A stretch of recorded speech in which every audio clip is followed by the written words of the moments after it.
ભાગિયાઓને લઈને શું કહેશો? એમની પરિસ્થિતિ એવી હતી કે ભાઈ જમીન ભાગમાં રાખીએ છીએ, એટલા રૂપિયામાં 5-6 જણાનો જીવન નિર્વાહ ખર્ચ આખા વર્ષનો કાઢવાનો હોય છે, શું કહેશો?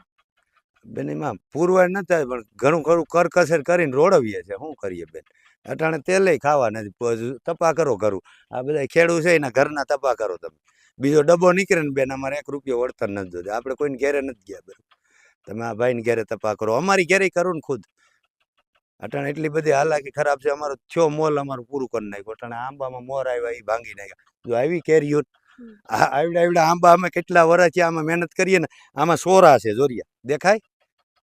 આ તોડાવીને આ માણસોએ અમારો નાશ કરી નાખ્યો. આવડા આવડા ઝાડવા કાપી નાખ્યા. અમારા દીકરાઓને માન નાખ્યા. આ દીકરા છે, દીકરાઓની જેમ ઉજેરા ભાઈ. અને અમારા છે ને અહીંયા ખુલ્લું કરી નાખ્યું ને ઓશિતાનું બેન, ત્યાં જો અમારી આવડી આવડી નારિયેરીઓ આવક થઈને એમાં આવા ફાકા રોજું ખાઈ ગયા ભૂંડડા. આ ફાકા પડીને જો આ નારિયેરી પડી ગયું એ જોઈ લો, આ રૂબરૂ છે. આના સિવાયની જમીનમાં અમારી ખૂબ નુકસાની છે બેન. સામેની ઓયડી છે ને એ આખી તળાઈ ગયા, કડકડ હલીને આ બેકરુથી આજુબાજુ તળ્યું પાડ નાખી, આ દિવાલો તોડી નાખી. આમાં અમારે આંબો કોઈ દી બેહે નહીં બેન, ઝાડવું થાય નહીં. આ પાઇપલાઇન લોખંડ છે, લોખંડની અંદર અમારું કંઈ થાય નહીં. આ જમીન જ અમારે વ્યસ્ત થઈ ગઈ. દાર ન કરી શકીએ, વાવી ન શકીએ, મકાન બનાવી ન શકીએ.